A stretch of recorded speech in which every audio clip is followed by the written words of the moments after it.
and we are live on Facebook and YouTube as well. Perfect. Welcome, everyone.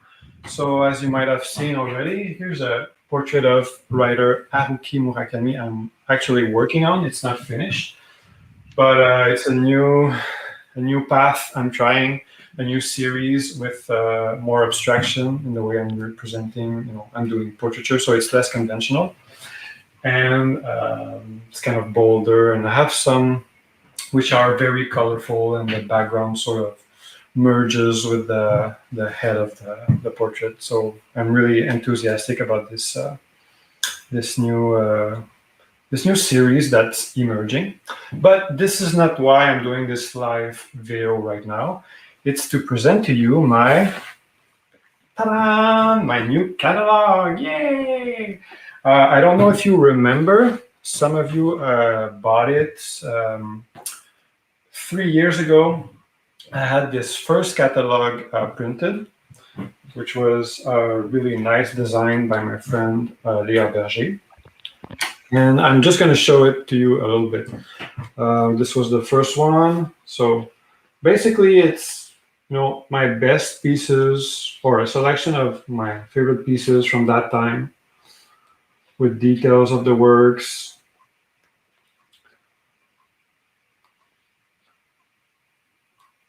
And there are also texts on the main pieces.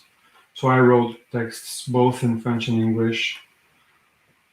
Details. You had views from exhibitions.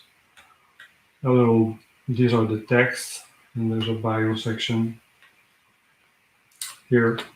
So that was really nice. A really nice promotional object.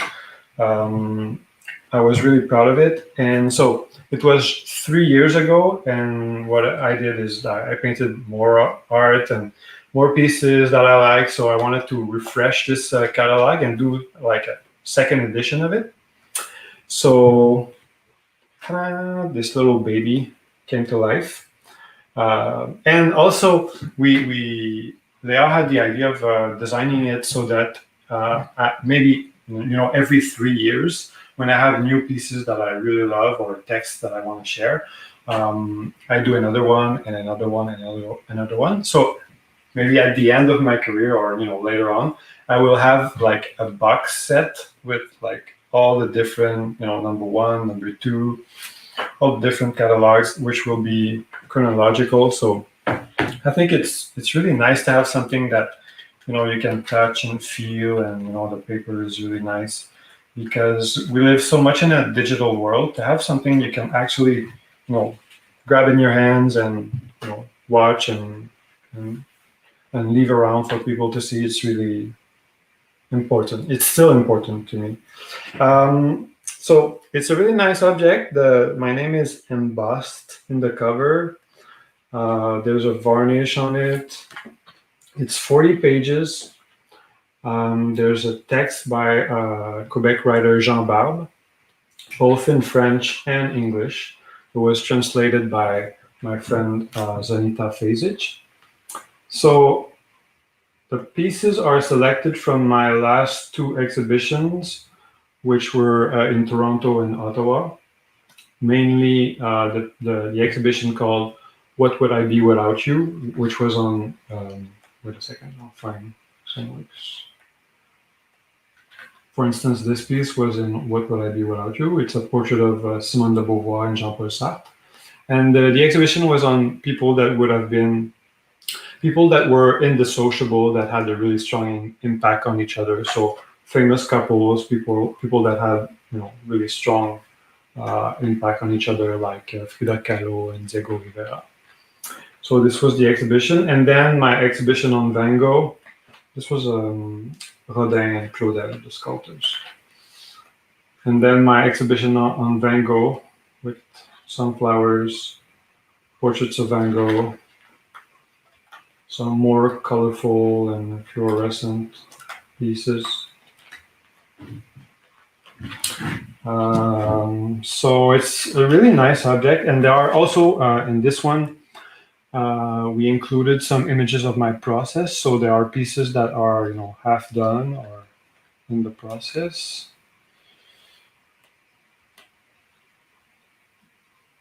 So, how do you find it? Juan, want me to send one to you? I'm loving it. Yes, I will love one. Yeah, I'll have And I'm to. also loving the colors that you used on this one. The other one was mainly white, right?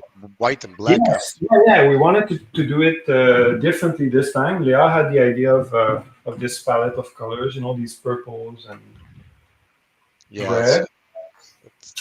So it fits the Van Gogh exhibition, but also even in the black and white ones, like the one I showed before of Jean Possat, I had these rectangles of fluorescent colors, and so it totally binds it together. Yeah. I'm loving the colors on that one. Yeah. We Yeah, have Dimitri saying amazing work on Instagram, thanks. showing some love, and Ana Paula it's also showing some love on YouTube as well.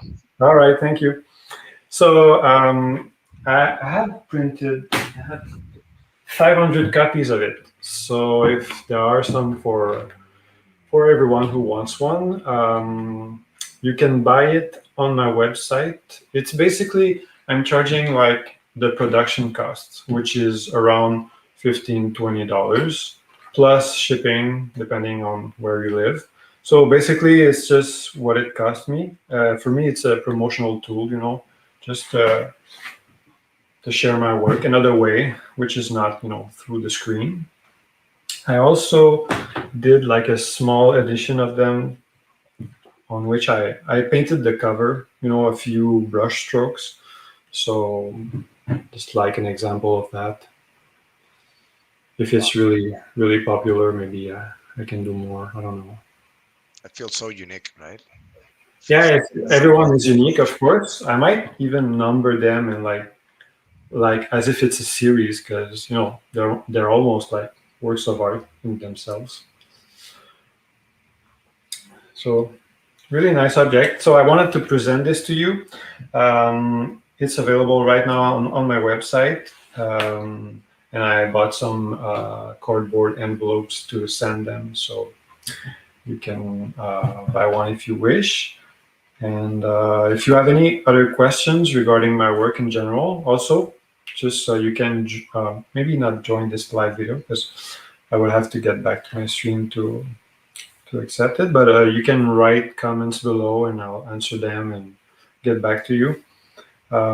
So for me, it's just a really really nice project. Also to have all my friends contribute to this work. I have my friend Leah, my friend Anita, my friend Jean Barb also wrote the text. So there's nothing I like more than to hire people I like. It's like a really nice joy, and we make great things together, and we get along. So, all right, Juan, do you have anything else to say or questions that you saw passing that might be interesting to fuel this little live video? Yeah, so someone is asking on Facebook, which is the best way to sell artworks, saying that this is a question from a beginner artist. I think that's interesting. I don't know. The best way to sell artworks? Yep. Um, it's well for me. I don't feel like I'm doing any efforts to sell artworks. This is might sound paradoxical, but what I do all the time is just showing my work everywhere I can to everyone. I'm not like asking people buy it, buy it, buy it. I'm just showing it, showing it, showing it. I'm writing about my pieces, like this is what I was thinking about when I painted this. This is what I want to achieve by doing this. But I never ask really to sell them. I just share it with the world. And then you see the feedback, you see the response, and you see if people like it, if it resonates with them.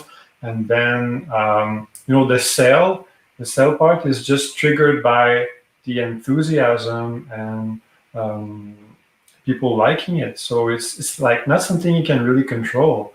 All you can do is try to share it as in many ways you can, and just hope it works. It's really like a bottle you throw in the sea. When you paint an artwork. First, you do it for yourself because you really want to see it, and then you exhibit it, you show it, you share it with your friends, and you see how they react. And this gives you clues whether it might be possible to sell it or not. But in the end, it's just, people buy because they have a crush on it. They don't buy because they necessarily want to invest, or it doesn't, answer a specific need. When you create an artwork, it's as if you tell people that when they first see the work, they they become conscious of a need they weren't conscious they had. I don't know if it makes sense, Yeah, but it's something you don't know you need until you see it. So it's gotcha. really a crush. It's something instinctual, and there's no recipe for that. It's just you throw it out and you hope for the best, but all you can do is try to be better at doing it and at sharing it. And that's my advice. Awesome. And we also have Ana Paula, which I believe is Portuguese, saying she doesn't speak English at all, but she loves your paintings. And I'm translating this because it's pretty similar to Spanish. Okay, well, can you answer them? Answer her in the Gracias, Ana Paula. Gracias. Muchas gracias. thanks one. Yeah, et j'ai pas parlé en français aussi. I didn't speak in French. I don't know. It's like a reflex when I'm on Instagram. I always speak English because I know everyone speaks English, or almost everyone speaks English on Instagram. But mon catalogue est totalement bilingue. C'est-à-dire que tous les textes sont à la fois en français, même que l'édition, la version originale du texte de Jean Barbe qui est publié dans mon catalogue est en français. Donc, c'est bon pour tout le monde. Alors, ça reflète bien mes communications. Et si vous avez des questions en français, n'hésitez pas à les écrire, évidemment. Ça va me faire plaisir d'y répondre. Yeah, it's always easier to speak French. It's like it comes out so easily. But we live in this world, so we have to adapt. It's the same for you, Juan, I guess. Yeah, it's completely the same. I would love to speak in Spanish on this work for sure. It would be Yeah. amazing. Okay, so I don't really see if there are questions on Instagram, but if there aren't any questions left, well, I can wrap this up. Yeah, we don't have other questions on Instagram. Okay, all right. Well, thank you for watching. I just wanted to present to you this little baby of mine, which I really like, and I'm eager to share it with everyone and see how you react. But I mean, it's just really nice. So I'm really grateful to all my friends who contributed, and I hope you like it. As I said, you can order a copy on my website. And just thank you for following me and liking my work. It's always a pleasure to share it with you. Thank you. Bye. Gracias, Juan. Gracias a ti, Matthew. Bye.